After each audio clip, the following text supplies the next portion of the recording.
Hello students, welcome to the present segment on 12th night, and in this segment, as we had told you earlier, we'll be talking about Feste's character. Feste is a professional fool in the household of Olivia, but he frequents the courts of both Olivia and Orsino. He is in fact a character who is found almost everywhere. And in Bengali there is a proverb called Shorbo Ghote Kathali Kola.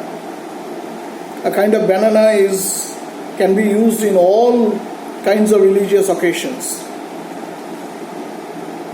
So Feste is that sort of a character.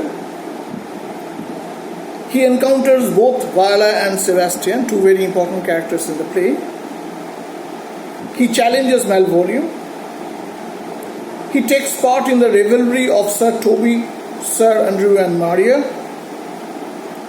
And he is also instrumental in carrying the subplot to its extreme as, impersonating as someone called Sir Topus, the curate. He pretends to exorcise the imprisoned Malvolio out of his lunacy. But you see, right from the beginning, he shows so much of common sense that he is the right person to cure someone from lunacy, it seems. And as you know, most of the central characters in Illyria, are going through some kind of illusion right from the beginning. Illusion in the way they lead their life or they intend to lead their lives, like Orsino, who has fallen in love with the idea of being in love, not with any real concrete woman. Olivia is just a kind of a representative of the feminine. And Olivia, who has embraced the self-image of the mourner to such an extent that she is depriving herself of the normal comforts of life. Now, before going further, let me tell you something about the Elizabethan fool, the idea of fool in Elizabethan drama in particular, as also in Shakespeare. The Shakespearean fool is a character who is in fact a little more intelligent, ironic to his name. He is a little more intelligent than most of the characters in the play, particularly the central characters. There is the fool called Touchstone in As You Like It, the fool called Feste, as you know, in 12th Night. There is a nameless fool in Lear, and there are some points of semblance between Lear's fool and Feste, particularly in the songs that they sing. And though the profession was that of a clown and very low down in social hierarchy, and as I've told you, social hierarchy has a very important role to play in the Elizabethan belief system. But despite all that, he is sometimes much more intelligent than most of the characters. He plays a reformative role, as it often can be seen in this particular play or in King Lear as well. And he is a person with whom the groundlings, the one penny audience, or the audience that would sit or stand on the right in front of the stage, on the ground, in the pit. This is a character with which the groundlings would identify itself. So in Shakespeare, despite their position low down in social hierarchy, they are sometimes the most intelligent of all people, and this is a point which comes up again and again in Feste's remarks in this particular play. Now we will go along the way we have already told you. We will read important parts of the play and try to understand Feste's character from them. The first part that we are going to read is from Act 3, Scene 1, and this is a place where Feste has a conversation with Viola. Why I have chosen this part is because Viola and the clown both are very intelligent, but perhaps Viola is capable of doing what the clown is not, because the clown or the Feste knows the fault in people but hardly does anything to, except in a verbal way, to cure them of that fault. But when it comes to Viola, Viola is a person who actually goes down the road, actually gets into a practical way of curing that fault. Perhaps this is because Viola is able to transform both the characters, Orsino and Olivia, and somehow, bring them out of their so-called folly. So we will read from line 27. Viola recognizes Feste. Art thou not the Lady Olivia's fool? No, indeed, sir. The Lady Olivia has no folly. She will keep no fool, sir, till she be married. And the fools are like husbands as pilchards to the herrings. The husband's the bigger. I am indeed not her fool, but her corrupter of words. And now, Lady Olivia is not a foolish person. Look at the ironic statement. She will keep no fool, sir, till she be married. Only after she actually marries, she will become an intelligent person, and then she will start entertaining the fool. That is the idea. You must be amused with pilchard. Pilchard and herring are two kinds of fish. They are to some extent identical to each other. But pilchards perhaps are smaller than herrings. They are comparing the husband to herring. Actually, the clown, Feste, is comparing the husband to herrings, one kind of fish, the bigger fish, and pilchard to the smaller fish. I am indeed not a fool, but a corrupter with her words. When she says something, I distort it. We'll see. He actually does that a number of times in the play. We'll at least study one such instance. Viola notes that he is almost ever present. Ever present and omnipresent. He's present almost everywhere. So she says, I saw thee late at kind Orsino's. Foolery doth, and this is how he justifies his being in Orsino's court, and then also in the place where he is actually employed, Olivia's court, and then in the revelry of Sir Toby and Sir Andrew. You see, he is almost everywhere, and this is what he justifies, how he justifies it. Foolery, sir, does walk about the orb like the sun. It shines everywhere. I would be sorry, sir, but the fool should be oft with your master as with my mistress. I think I saw your wisdom there. But I'm sorry to tell you this, but I think I have some work even with your master. Because both are, to some extent, deceived by their own folly. Nay, and thou passed upon me, I will no more with thee. Hold their expenses for this. He gives some tip to the fool. Again suggesting the fact that fool belongs to the lowest of the social hierarchy. In fact, she actually refuses to take the tip from Olivia, if you remember, on the first meeting of Olivia.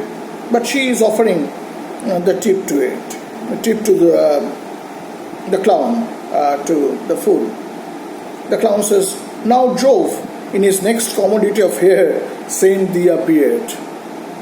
And having received the alms, he should give some kind of a blessing or a good wishes. And what does it say? That let Jupiter or Jove, when he is sending hair on in the next cargo consignment of hair on earth, send you a beard. Why? Because it looks very much like, Viola is disguised, and disguised as Cesario, a young person who has hardly any beard.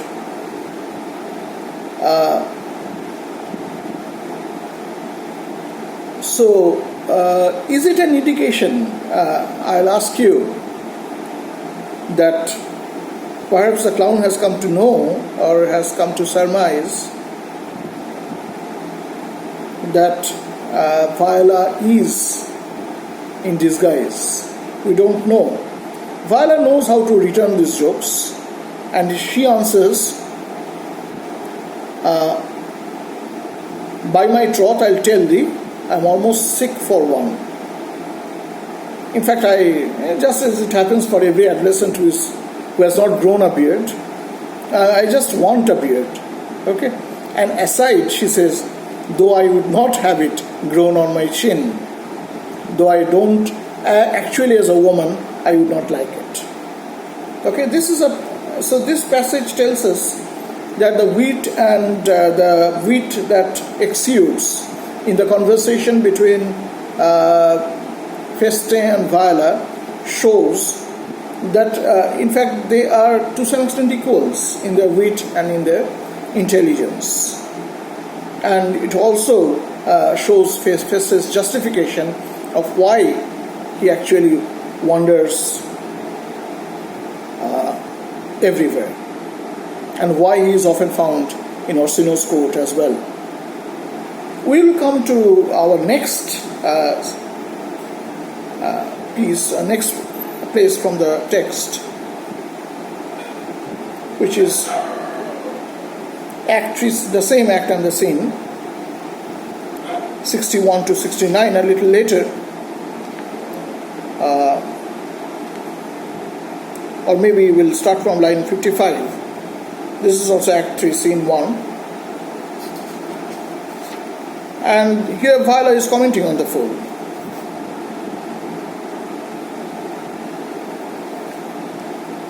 Viola telling, this fellow is wise enough to play the fool, and to do that well craves a kind of wit. He must observe their mood on whom he jests, the quality of persons and the time, and like the haggard, check at every feather that comes before his eye. This is a practice as full of labor as a wise man's art, for folly that he wisely shows his feet, but wise men folly fallen quite tint their wit. Again, the same paradox coming over here, that the fool is often wise and the wise is often a fool. We can see that in Lear, we can see that in Orsino, in Olivia, in many other characters. So let's read these lines and try to understand how Viola estimates the character of Feste. This fellow is wise enough to play the fool, and to do that well craves a kind of wit it requires. Now, he is a fit person for his job, and it requires a kind of a wit, requires a kind of an intelligence. Just a minute. Yeah. It requires a kind of an intelligence which we must acknowledge. He must observe their mood on whom he jests. He must, now if you are joking with someone who is not in a mood to accept your joke, we have all come across these situations, and you know what a mess it becomes. So he must observe their mood on whom he jests. He has to observe everyone. The quality of persons, whether he is able to take the joke or not. Very important, because Olivia, despite everything, is able to, take the joke, is able to accept the joke. She doesn't go get into the meaning of it. She does not take any kind of a hint from what Feste actually tries to tell her. But still, she is never indignant with the joke. But we know Malvolio. who doesn't like Feste because Feste goes on joking and making fun. We'll come to these places later, of course. The quality of persons and the time, and like the haggard, shake at every feather that comes the way, comes before his eye. A haggard is a kind of a hawk who is untrained for falconry.